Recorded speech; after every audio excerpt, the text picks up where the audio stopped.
जे शिरोळी पुलाचे हातकणंगले येथील जी घटना आहे, मला खात्री आहे की 2 डझनहून अधिक मुलींना त्यांनी फसवलं आहे. हे माफी हे एक नाटक आहे. इश्यू संपवण्यासाठी उच्च अधिकाऱ्यांची चर्चा झाली आहे. अजून तर त्याचे फोन, त्याचे ऍप, वेगवेगळी साईट हे तपासायचं बाकी आहे. दुसरी मुलगी आली, दुसरा आरोपी आला. कारण महाराष्ट्रात गेले 1 महिन्यात, एप्रिल महिन्यात हे 6वं अशा प्रकारचं प्रकरण बाहेर आले आणि सगळ्या ठिकाणी कुठे 2 डझन, कुठे 12 डझन, सगळ्या ठिकाणी कोण आहे? सगळेच मुस्लिम माफिया आहे. नाशिक पासून सुरुवात झाली आणि गँग असते. मी इथे पोलिसांना सांगितलं, हा 1-2 माणसाचं काय पूर्ण गँग, त्याला ट्रेनिंग दिले जाते. पैसा मालेगावहून येतो या लोकांना. नाशिकला दानिश, तौसिफ, अमरावती परतवाडा येते आयाना मध आणि त्याची गँग. अग्रीपाडा, महालक्ष्मी, तिथे पण मी परवा जाऊन आलो. तिथेही मोर देन 1 डझन, 2 डझन मुलीची नावं बाहेर आली आहेत. तिथे अशरफ सिद्दीकी, घाटकोपरला फिरोज इक्बाल, तो मीरा रोडला जो प्रसंग झाला थोडा वेगळा पण त्याच पद्धतीचा, धर्म जिहादवाला तो जय जुबेर, आणि इथे शाहिद सानदे. म्हणजे आहे कोण? दानिश आहे, तौसिक आहे, आयान आहे, अहमद आहे, अशरफ आहे, फिरोज आहे, जैब आहे, शाहिद आहे. हे सगळं धर्मांध, कट्टरपंथी, फॅनेटिक, टेररिस्ट मुस्लिम माफियांचं काम आहे. हिंदू मुलींना, हिंदूंना घाबरवणं. आणि त्यासाठी मी मान्य मुख्यमंत्री कार्यालयात पण विनंती केली आहे. SIT सगळ्या ठिकाणी होत आहेत, पण या सगळ्यांचं सामूहिक अध्ययन झालं पाहिजे. मी केलं आणि माझ्या लक्षात आलं सगळ्या ठिकाणी मेथडॉलॉजी तीच आहे. Photo, video, I love you पासून मग ब्लॅकमेल करणं.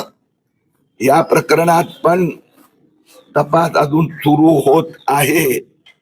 पोलिसांना मी रिक्वेस्ट केली आहे, त्यांनी मान्य केली आहे. माफी थोतांड आहे अनेक मुली. आणि मी जनतेला आवाहन करू इच्छितोय, हे तुम्ही लोकांच्या लक्षात आणून दिलं, तुमच्यामुळे हे बाहेर आलं. त्या सगळ्या ठिकाणी परिवार बाहेर आला आहे.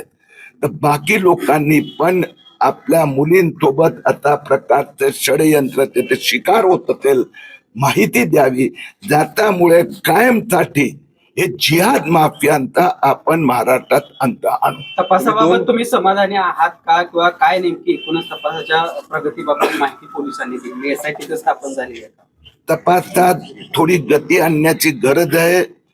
कारण की सुरुवातीत हा एकच आहे, माफी मांग रहा है, पिताजी माफी मांग रहे है, आता सगळं जे चाललं होतं, आता माहिती जे यायला लागली आहे त्यातून लक्षात आलं का हा पण खूप मोठा गुन्हा आहे. आणि वरिष्ठ पातळीवर माझं बोलणं झालं, इथून पण झालं. सगळ्यांची नजर आहे, ते सगळं यांना जे सपोर्ट सिस्टम लागते ते देणार. 2च गुन्हे जे आता दाखल आहेत, मात्र तुम्ही सांगितलं की 2 डझन पर्यंत मुली यामध्ये अडकल्या असतील. काय तुमच्यापर्यंत माहिती पोहोचली? एक आपण सगळ्यांनी थोडं समजून घेतलं पाहिजे.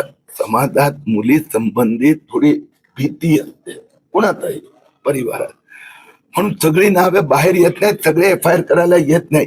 यातले काही परिवार आपलं कर्तव्य समजून पुढे आलेत की बाकी मुलींचं, म्हणून आरोपी आणि तक्रारदार 2-3च असतात. त्या स्वतः नव्हत्या आल्या, तर इथेही डझन प्रॅक्टिकली कामावरती आपला भर असतो. खरं तर हिंदुत्ववादी सरकार असताना हे अशा पद्धतीने घडूच कसं शकते? याच्यामध्ये फेल्युअर कुठं आहे?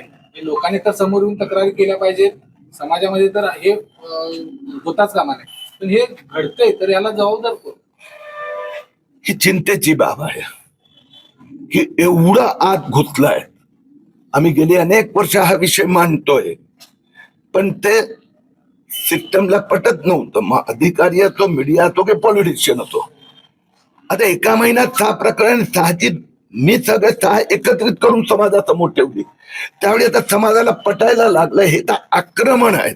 मी गेले 1.5 वर्ष बांगलादेशी जन्म प्रमाणपत्राचा घोटाळा काढतोय. तर मला तसे प्रश्न विचारले जातात ना, वाया पत्रकार पॉलिटिशियन, हे बांगलादेशी आहे त्याचा प्रूफ काय? मी म्हणाले नंतर बघ रे, तो हिंदुस्थानी आहे त्याचा प्रूफ माग ना, ते नाही आहे ना त्याच्याकडे. मग तो बांगलादेशी आहे पाकिस्तान, या सगळ्यांमध्ये मुस्लिम माफिया आहेत. आणि हळूहळू वातावरण चांगलं झालं.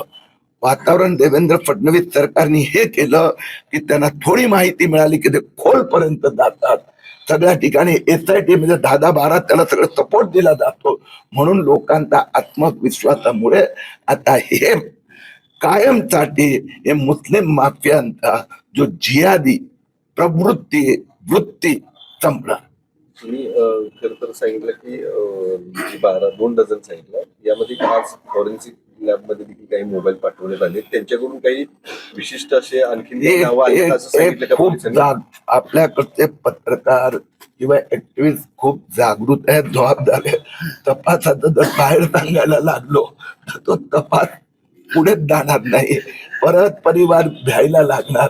म्हणून जेवढं सांगायचं ते तेवढंच ते मला सांगतात. मी त्यांना मदत देतो, गाईडन्स देतो, आयडिया देतो. आणि बाहेर पण आम्ही तेवढंच सांगू शकतो की बाकी परिवारांनी गपचूप येऊन माहिती पाठवावी, डायरेक्ट पाठवावी. ज्याच्यामुळे पूर्ण महाराष्ट्रात हा जो राक्षस, जिहादी राक्षस, तपासासाठी ज्या ज्या संस्थेची गरज भासणार, इन्क्लुडिंग पब्लिक, त्या सगळ्यांची मदत घेतली जाणार. SIT त्यातलं एक साधन आहे, साध्य नाही. म्हणून इथूनच मी 2 सिनियर लोकांशी बोललो. मी बोललो म्हणजे मंत्रालयात की आणखीन पुढे. तर SIT म्हणजे अंत नाही आहे. आणखीन ज्या ज्याची मदत लागणार, एक्सपर्ट ऑथॉरिटी ती घेतली जाणार. नंबर 2, आत्ताच जे आमचं लक्ष आहे ना, माझी ताई फसली आहे, माझी माई फसवण्यात आली आहे. त्याच्यावर कशामुळे फसली काय? कारण की तो माणूस हा फसवणारा आहे, त्याचा इंटेन्शन हे आहे जिहादींच, धर्मांधता. कुठलं तरी प्रेम प्रकरण झालं, धर्म कुठला की जात कुठली, पण त्यात तिथे आपण म्हणू शकतो की लोभ हे झाला. इथे तो जो फसवणारा आहे त्याचं इंटेन्शनच हे आहे. तो एका वेळी 10, 12, 15 मुलींचे हे करत असतो. म्हणून त्याला त्या दृष्टीने माझा ताई माईला मी आता दोषी धरणार नाही. फक्त परिवाराने त्यांना कळलं तर बाहेर यावं. या ताईच्या ताई प्रकरणात असं बाहेर आलंय. आता एका ठिकाणी काय केलं होतं, त्यांनी नावच हिंदू घेतलं होतं, आडनाव वैद्य टाकलं आणि मुलीला फसवलं. मुली निर्दोष बापाला सांगितलं घरी हा वैद्य मुलगा आहे, चांगला आहे, इथपर्यंत गेलो होतं प्रकरण. म्हणून धन्यवाद. डॉक्टरांनी ऍडमिट होण्याचा सल्ला दिलाय, पण स्पेशल रूम परवडत नाही. मग टेन्शन घेऊ नका. सूर्य हॉस्पिटलने प्रथमच अगदी कमी किमतीत सर्व सोयींयुक्त आणि रुग्णांची गरज लक्षात घेऊन बजेट फ्रेंडली रूम्स उपलब्ध केले आहेत. कॅशलेस सुविधांसह खिशाला परवडणाऱ्या किमतीत budget friendly economic special room. पत्ता कोंडावळ चौक, लक्ष्मीपुरी, कोल्हापूर. संपर्क 9822 63 54 69.